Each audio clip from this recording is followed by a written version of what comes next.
você falou que lembrou-se, irmão. Agora eu quero que tu me conte aí pro pessoal a história daquele versículo. Quero trazer a memória. Deus que me traz esperança. Essa aí, ó, pra gente ver. Quem conhece o Felipe sabe que é o cara, ele domina o culto, né? Um dos maiores expoentes da palavra de Deus que nós temos na nossa cidade. Brincadeira. E agora, essa história aqui, ela vai dar já tô preparando o corte aqui. Vai ser o nosso corte, né? O que acontece? Tinha uma modalidade, eu tive um líder chamado Flávio. E a esposa dele era a irmã Sandrinha. E o Flávio e a Sandrinha, eles tinham um método de trabalhar com a juventude muito bom. E esse método foi um métodos que deu mais crescimento na juventude da época. E o que eles faziam? O sábado pela manhã, eles escolhiam uma congregação. E a gente ficava em jejum e oração toda manhã, nessa congregação. E aí à tarde, a gente ia distribuir panfleto, né? E no cair da tarde, era montado a tenda da igreja. Então tu já tinha panfleteado, passado com carro de som, porta em porta, feito aquele evangelismo. E à noite tinha culto. Só que nesse sábado de manhã, aí me acordei cedo. Era uma congregação nova, era uma garagem, na verdade. E nessa congregação, tava eu tenho a foto até hoje. Tava eu e um amigo meu sentado. E ele falando assim, e a irmã Sandrinha tava lá. Tava falando e ela chamava um jovem ou outro para dar uma pequena saudação, uma pequena ministração ali. E ele do meu lado dizia assim: cara, se me chamasse hoje, eu ia ler essa mensagem aqui, ó. Deu qual? Daí ele pegou e me abriu o texto de Jeremias ali, 3, e me mostrou, e eu olhei assim, ó. Quero trazer à memória aquilo que pode me dar esperança. E eu disse assim, bah, top, hein? Quando eu falei isso, a Sandrinha lá na frente, Felipe, vem cá e traz uma palavra. Quando ela falou aquilo, era uma das primeiras vezes, né? Eu peguei, fui lá, abri a Bíblia e disse assim, olha, abram em Jeremias, em Lamentações 3, que era o texto de Jeremias, em Lamentações 3. Quando eu falei isso, o meu amigo lá sentado no banco fazia assim pra mim e eu, quero trazer à memória aquilo que pode me dar esperança. Aí até hoje ele me incomoda, ele diz assim, foi naquele dia que foi o divisor de água do teu ministério. Foi por causa daquele dia que tu foi e começou a pregar. Então, acontece, né? Esse tipo de coisa. Mas graças a Deus. Fica de exemplo pra gente, né? Se o Davi tiver assistido, valeu, Davi. Aquela palavra foi top. Ele foi instrumento. Foi instrumento, Davi Júnior. Mas falando nisso, geralmente, pra mim foi assim. Início do ministério, início da chamada, eu tentei muitas vezes imitar pessoas. Imitar alguém. Que nem tu disse, pegou a palavra dele ali e tal, mas eu tentava imitar. Até eu me lembro que até suspensório eu comprei, para ser o Marcos Feliciano.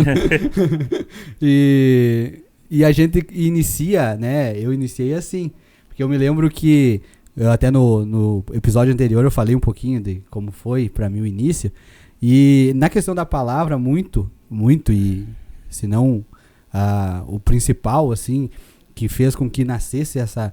Foi quando fui liderado por ti, ali na Getúlio. Eu até contei pro Eduardo aqui que teve o Teologando, né? Teologando. 10 horas da noite. Que benção que foi aquele trabalho. Meu lá, Deus. Né? A sala cheia. Na verdade, Michael, eu lembro que esse trabalho aí foi edificador para todos nós, né? E era um horário impróprio. Na época, começar 10 horas da noite. Muitas pessoas saíam da faculdade para ir para lá. E a gente ficava até... perto da meia-noite. Às vezes passava. Né? E teve obreiros com a gente. A maioria era jovem, mas alguns obreiros mais velhos também estiveram lá. E foi um período de crescimento, né? Foi muito bom. Porque pra mim ali foi quando despertou, né, essa parte.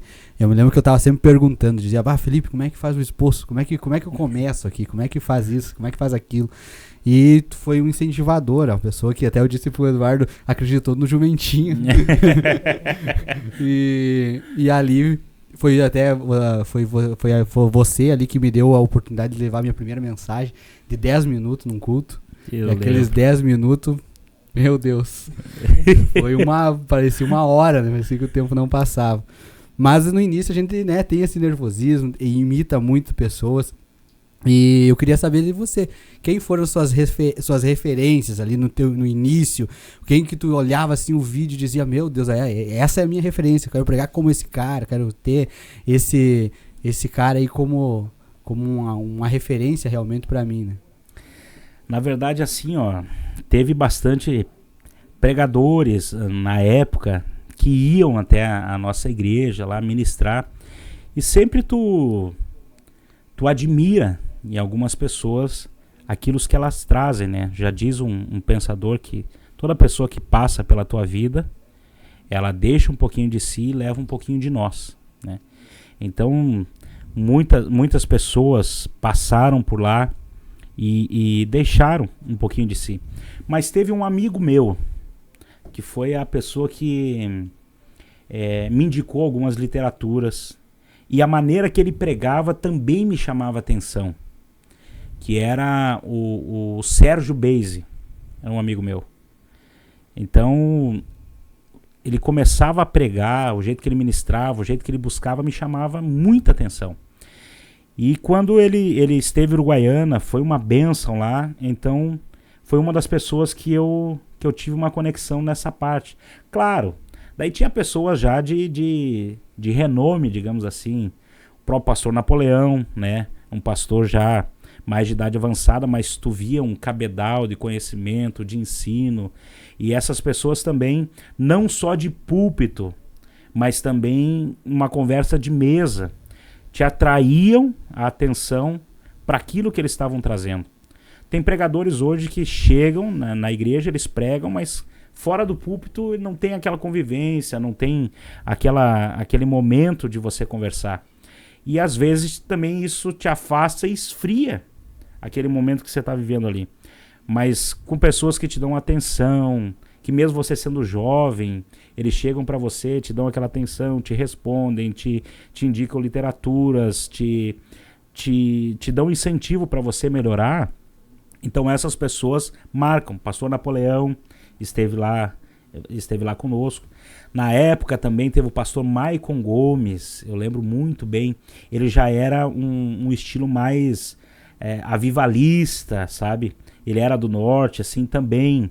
Ele marcava muito da maneira que ele pregava, né? Então foram algumas referências mescladas. E principalmente o pastor Gilceu, né? A maneira, a tranquilidade e também aquele peso, o peso da palavra ser uma referência, a palavra dele ter um peso significativo na vida. Isso trazia muito e chama muita atenção. Era como o nosso professor Gelson falava, ele dizia assim, quando o pastor Gilceu falava, a palavra dele era carregada de sentimento e você sentia na voz. Então foi uma referência também. O próprio pastor Isaías, né?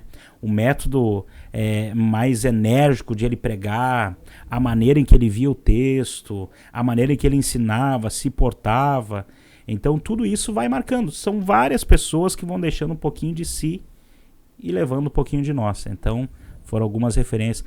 Outra referência, assim, no pregar, ter uma desenvoltura na palavra, foi meu pastor, foi o pastor Ivonildo, né? Os pastores que passam, nos pastoreiam, eles deixam um pouquinho de si. Tive 5 pastores, na verdade, né? Todos eles deixaram, o pastor Davi Brandes, pastor Ailton Costa, pastor Ivonildo, pastor José e pastor Isaías. E também os obreiros que a gente conviveu, tanto na fronteira quanto em Vacaria, aqui em Juí também.